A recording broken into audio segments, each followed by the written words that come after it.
সিএসআইডির পক্ষ থেকে সবাইকে স্বাগত জানাচ্ছি। আমরা পাওয়ার পয়েন্ট 2013 শেখাচ্ছিলাম। এটা আমাদের 3 নাম্বার লেকচার। এই লেকচার থেকে আপনার প্র্যাকটিক্যাল কাজ শুরু হবে। এই লেকচার আমরা দেখাবো কিভাবে আপনি স্লাইডের ব্যাকগ্রাউন্ড চেঞ্জ করবেন, ব্যাকগ্রাউন্ড কালারকে বিভিন্ন ধরনের কালার দেবেন। আমরা যে ফোল্ডারটা তৈরি করেছিলাম এখানে পাওয়ার পয়েন্ট, এটাকে আমরা ডিলিট করে দেবো। প্রথমে আপনি সিলেক্ট করবেন, সিলেক্ট করে মাউসের রাইট ক্লিক করবেন। ক্লিক করলে এরকম অপশন আসবে, ডিলিট আসবে। এখানে ডিলিট দিয়ে ইয়েস দিয়ে দিবেন, হয়ে গেল।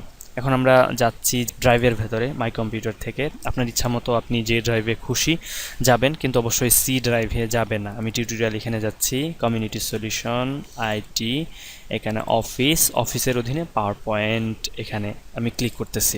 এখানে আমি একটা ফোল্ডার তৈরি করতেছি। দেখুন নিউ ফোল্ডারে ক্লিক করলেই ফোল্ডার তৈরি হয়ে যাবে। এখানে একটা বিষয় খেয়াল করবেন, আপনি কোথায় আছেন। এই যে আপনার ফাইলের পাথ দেখাচ্ছে এবিসি, তারপর হচ্ছে tutorial, community solution, IT, office, power point 2013, এভাবে আপনি ডিরেকশনটা দেখতে পারেন। তো এটা বেসিক কম্পিউটারের অংশ, এটা আমরা শিখিয়েছি। আপনারা যদি বেসিক কম্পিউটার না জানেন তাহলে একটু সমস্যা হবে। তারপরে আমি বিস্তারিত দেখানোর চেষ্টা করব। আমি এখানে একটা ফোল্ডার নিচ্ছি। নেওয়ার পরে এখানে প্র্যাকটিস বা টিউটোরিয়াল নাম দিচ্ছি।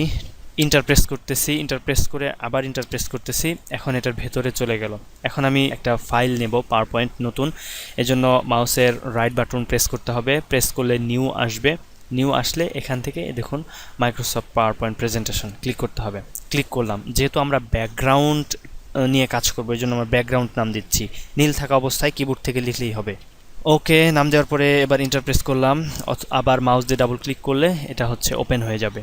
ওপেন হয়ে গেল। এখন বলতেছে click to add first slide. এখানে যদি আমি ক্লিক করি তাহলে ফার্স্ট স্লাইড যোগ হবে। অথবা এই যে দেখুন এখানে যদি আমি ক্লিক করি, আমাকে কিছু স্যাম্পল দেওয়া আছে। এখান থেকে আমরা ব্ল্যাঙ্ক স্লাইড নেব। এগুলা নিলেও হবে, অনেকে এগুলা নিয়ে কাজ করে। যারা নতুন কাজ শেখে তারা ব্ল্যাঙ্ক এটা দিয়ে কাজ করে। তো ব্ল্যাঙ্ক ক্লিক করলাম। দেখুন আমার এখানে কিছুই নেই। আমি যদি মাউস দিয়ে এখানে ক্লিক করি, ক্লিক করে কিবোর্ড থেকে কিছু লিখি, আমার কিছুই লেখা হবে না।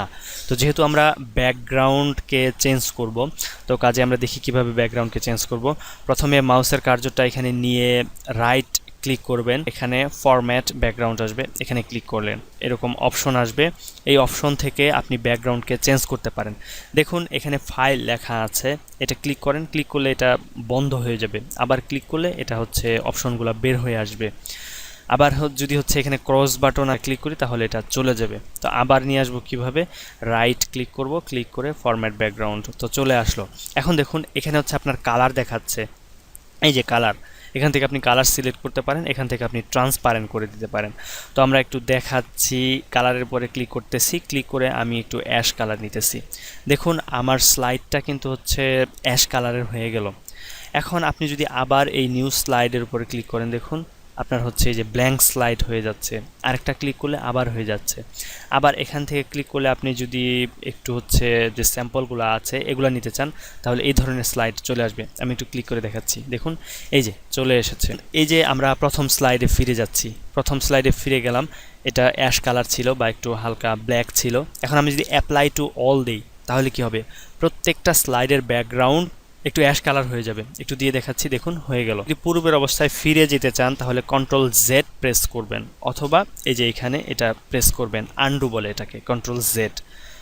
তো আমি পূর্বের অবস্থায় ফিরে গেলাম। এখন ট্রান্সপারেন্সি আমি একটু দিয়ে দেখাচ্ছি। ট্রান্সপারেন্স লেভেলটা আমি যদি একটু বাড়িয়ে দিই, দেখুন আস্তে আস্তে এটা একটু স্বচ্ছ হবে, একটু ক্লিয়ার হবে। একেবারে যদি সর্বশেষ প্রান্তে নিয়ে যাই তাহলে 100% ট্রান্সপারেন্ট, মানে এটাতে কোনো কালারই নাই। আমি একটু কমিয়ে দিলাম, দেখুন আস্তে আস্তে ডার্ক আর হচ্ছে। আপনি যদি করে টোটাল ব্ল্যাক দেন তো এটা তো ব্ল্যাক হলো। আবার যদি ট্রান্সপারেন্ট লেভেলটা বাড়িয়ে দেন তাহলে আপনার এটা আস্তে আস্তে একটু ফিকে হয়ে যাবে, একটু সাদার মতো হয়ে যাবে। এটা যে কোনো কালারের ক্ষেত্রে সত্য। আপনি বিভিন্ন কালার দিয়ে ট্রান্সপারেন্ট লেভেল বাড়িয়ে কমিয়ে পরীক্ষা করতে পারেন। এবার যেটা দেখবো আমরা গ্রেডিয়েন্ট ফাইল। গ্রেডিয়েন্ট ফাইলের উপরে ক্লিক করেন। গ্রেডিয়েন্ট কালারটা হবে পাশাপাশি দুইটা কালার থাকবে, কিন্তু কালারের মধ্যে আস্তে করে মিশে যাবে তারা। তো আমরা একটু কালারগুলো চেঞ্জ করে দেখাচ্ছি। দেখুন এখানে লাঠির মতো জিনিস দেখাচ্ছে। আপনি প্রথমে মাউসটা নিয়ে যাবেন, তারপরে লেফট বাটন চেপে ধরে ডানে বায়ে টান দেবেন, তো হয়ে যাবে। আবার এখানে এইরকম লাঠি বা বার যোগ করতে পারেন, আবার ডিলিট করতে পারেন। যেমন আমরা ডিলিট করে দেব। এখানে ক্লিক করে দেখুন এখানে একটা ক্রস বাটন আছে, এটা ক্লিক করে দিলাম, ডিলিট হয়ে গেল। আবার এটাকে সিলেক্ট করে আমি যদি এই ডিলিট করে দেই বা রিমুভ করে দেই তাহলে এটা রিমুভ হয়ে যাবে। আবার এখানে দুইটা কালার আছে, দুইটা প্রায় একই কালার, এই জন্য বোঝা যাচ্ছে না। আমরা কালার চেঞ্জ করতে পারি। আমরা যে বারের বা যে পয়েন্টের কালার চেঞ্জ করব সেই পয়েন্টের উপরে ক্লিক করব, ক্লিক করে একটু নিচের দিকে যাব, দেখুন এখানে কালার আছে, কালারের উপরে ক্লিক করলাম, আমরা একটু রেড দিয়ে দেখাচ্ছি। দেখুন এই যে রেড এবং হচ্ছে হালকা নীল এখানে আস্তে করে মিশে গিয়েছে, এটাই হচ্ছে গ্রেডিয়েন্ট কালার। তো গ্রেডিয়েন্ট কালারের বিভিন্ন ধরন আছে, একটা হচ্ছে লিনিয়ার, এটা হচ্ছে লাইন বাই লাইন, আরেকটা হচ্ছে রেডিয়াল। রেডিয়ালটা আমরা দেখাচ্ছি একটু, দেখুন রেডিয়াল এটা একটা গোল হয়ে যাবে। এটা এক সাইড থেকে আসছে এই জন্য বেশি বোঝা যাচ্ছে না।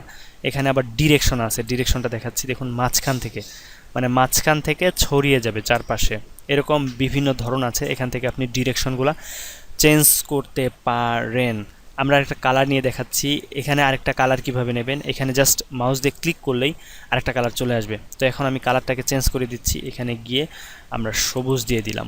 এখন দেখতে মোটামুটি একটু সুন্দর লাগতেছে। আপনি দেখুন এটাকে যখন কমাবেন তো বৃত্তটা আর একটু ছোটো হয়ে আসবে, আর একটু কমায় আমরা এদিকে নিয়ে আসি। হ্যাঁ, মোটামুটি বেশ সুন্দর একটা হচ্ছে ডিজাইন হয়ে গেল। তো এটাই ছিল গ্রেডিয়েন্ট কালার। আর হচ্ছে যেটা আছে রেক্ট্যাঙ্গুলার, পরেরটা আমরা দেখাচ্ছি। এটা দিলে আপনার এটা আয়তাকার হবে। আমাদের ডিরেকশনটা চেঞ্জ করে দিই, মাঝখানে নিয়ে আসি, দেখি কেমন দেখা যায়। দেখুন মোটামুটি সুন্দর একটা ব্যাকগ্রাউন্ড তৈরি হয়ে গেল। এটাকে আবার হচ্ছে আপনি যদি বাড়ান, কমান, বা হচ্ছে এই যে নীল যেটা আছে এটাকে এই পাশে নিয়ে আসেন, তো দেখুন কেমন দেখা যায়। আপনি ইচ্ছা মতো এটাকে হচ্ছে এদিক সেদিক নিতে পারেন। আবার লালটাকে ধরে মাউস দিয়ে ধরে যদি আপনি এটাকে মাঝখানে নিয়ে যান, এখন দেখুন কেমন দেখা যায়। তো এইভাবে আপনি ব্যাকগ্রাউন্ডটাকে চমৎকার সব ডিজাইন দিতে পারেন এই গ্রেডিয়েন্ট কালার ব্যবহার করে। তারপরে যেটা আছে picture or texture file. Texture মানে হচ্ছে আপনি কাপড়ের উপরে যদি কোনো বুনট দেন সেটাই হচ্ছে টেক্সচার। তো আমরা এখানে ক্লিক করতেছি, একটা টেক্সচার চলে আসলো কাপড়ের মতো। তো এই টেক্সচারগুলোকে আপনি চেঞ্জ করতে পারেন। দেখুন এই যে নিচে টেক্সচার কতগুলো অপশন আছে, ক্লিক করলে দেখতে পাবেন অনেকগুলা টেক্সচার আছে, আপনি যেটা খুশি, এই যে শীতল পাটির মতো যেটা আছে এটা নিচ্ছি আমরা, অথবা যেটাতে ক্লিক করবেন, এই যে এটাতে ক্লিক করতেছি, দেখুন চলে এসেছে। আপনি অ্যাপ্লাই টু অল দিলে প্রত্যেকটা স্লাইডের ব্যাকগ্রাউন্ড এরকম হয়ে যাবে। তাছাড়া আপনি কোনো একটা পিকচার, দেখুন আমরা এখানে যদি ক্লিক করি উইন্ডোজের, তাহলে আমাদের ডেস্কটপটা শো করতেছে। আমরা একটা ছবি রেখেছি ডেস্কটপের মধ্যে, এই ছবিটাকে আমরা ব্যাকগ্রাউন্ড হিসেবে নিয়ে যাব। আমরা এটাকে ক্লোজ করে দিচ্ছি, ক্লোজ করে দিয়ে এখানে পাওয়ার পয়েন্ট আমাদের হচ্ছে টাস্কবারের মধ্যে আছে, ক্লিক করলাম, ওপেন হইলো। আমরা ফাইলে ক্লিক করলাম, ফাইলে ক্লিক করলেই যে ডেস্কটপের মধ্যে আমরা ছবিটা রেখেছি, ডেস্কটপে ক্লিক করতেছি, দেখুন এই যে আমাদের ছবি। এখানে ডাবল ক্লিক করলেও হবে, অথবা ওয়ান ক্লিক করে ইনসার্ট দিলাম, আমাদের হচ্ছে ছবিটা চলে আসলো। এই হচ্ছে আমাদের ব্যাকগ্রাউন্ডের ছবি। এখন অ্যাপ্লাই টু অল দিলে প্রত্যেকটা ব্যাকগ্রাউন্ডেই এই ছবি চলে আসবে। আমরা অ্যাপ্লাই টু অল দিয়ে দেখাচ্ছি, এই যে দেখুন প্রত্যেকটা ব্যাকগ্রাউন্ডে 2 নম্বর স্লাইড, 3 নম্বর স্লাইড, প্রত্যেকটা স্লাইডে হচ্ছে আমাদের ব্যাকগ্রাউন্ড এই ছবিটাই দেখাচ্ছে। আর নিচের যে অপশনগুলো আছে এগুলো হচ্ছে আপনি বাড়িয়ে কমিয়ে দেখতে পারেন কি ধরনের পরিবর্তন হয়। আমি আপাতত এই লেকচারে দেখাচ্ছি না। তারপরে হচ্ছে প্যাটার্ন ফাইলটা দেখাচ্ছি আমরা। প্যাটার্ন ফাইলের উপরে ক্লিক করেন, দেখুন তো এটা খুব বেশি ব্যবহার করা হয় না, তারপরে যদি আপনার লাগে তো আপনি এটা ব্যবহার করতে পারেন। দেখুন এখান থেকে কালার চেঞ্জ করা যায়। এখান থেকে আপনি যদি লাল দেন, আপনার এই প্যাটার্ন ফাইলের কালারগুলো লাল হয়ে যাবে। আপনি যে ধরনের প্যাটার্ন দিতে চান সেই ধরনের প্যাটার্ন হচ্ছে এখানে দিতে পারেন। একটা হচ্ছে ফোরগ্রাউন্ড, একটা হচ্ছে ব্যাকগ্রাউন্ড। আপনি এটার ব্যাকগ্রাউন্ডটা সাদা আছে, ফোরগ্রাউন্ড হচ্ছে উপরে যে দাগগুলো আছে এগুলো হচ্ছে লাল কালার, ব্যাকগ্রাউন্ডটা হচ্ছে আমাদের সাদা। ব্যাকগ্রাউন্ডটা আমরা চেঞ্জ করে দিচ্ছি, কি চেঞ্জ করব, সবুজ। দেখুন সবুজের উপর লালটা ফুটতেছে না, এই জন্য আমরা হচ্ছে ব্ল্যাক দিয়ে দেখি। হ্যাঁ, এখন হচ্ছে ব্ল্যাকের উপরে লাল, ফরগ্রাউন্ড হচ্ছে উপরের কালার, আর হচ্ছে ব্যাকগ্রাউন্ড হচ্ছে পেছনের কালার। এটাই ছিল আমাদের ব্যাকগ্রাউন্ড। মোটামুটি হচ্ছে এইভাবে আপনি ব্যাকগ্রাউন্ড চেঞ্জ করতে পারেন। তো এরপরের লেকচারে হচ্ছে আমরা কিছু টেক্সট নিয়ে কাজ করে দেখাবো। আপাতত আপনারা প্র্যাকটিস করেন যে কিভাবে ব্যাকগ্রাউন্ডকে চেঞ্জ করতে পারেন, ব্যাকগ্রাউন্ডের বিভিন্ন কালার দিতে পারেন। আর যদি আপনাদের কোনো প্রশ্ন থাকে তো অবশ্যই ভিডিও নিচে কমেন্টস করে জানাবেন, অথবা আমাদের ফেসবুক গ্রুপে এসে জানাবেন। আমরা চেষ্টা করব আপনাদের প্রশ্নের উত্তর দিতে। আর আলশামির জন্য যারা এখনও আমাদের চ্যানেলে সাবস্ক্রাইব করেন নাই, অবশ্যই সাবস্ক্রাইব করবেন এবং বেল বাটনটি প্রেস করে রাখবেন, যাতে আমরা নতুন কোনো টিউটোরিয়াল দিলে আপনি নোটিফিকেশন পেয়ে যেতে পারেন। তো আমরা এটাকে ক্লোজ করে দিচ্ছি, এখানে এটাকে ক্লোজ করে দিচ্ছি এবং এটাকে ক্লোজ করে দিচ্ছি। যেহেতু আমরা নতুন ফাইল নিয়েছি, ক্লোজ করতে গেলে বলতেছে সেভ করবেন কিনা, আমরা এটাকে সেভ করে রেখে দিচ্ছি।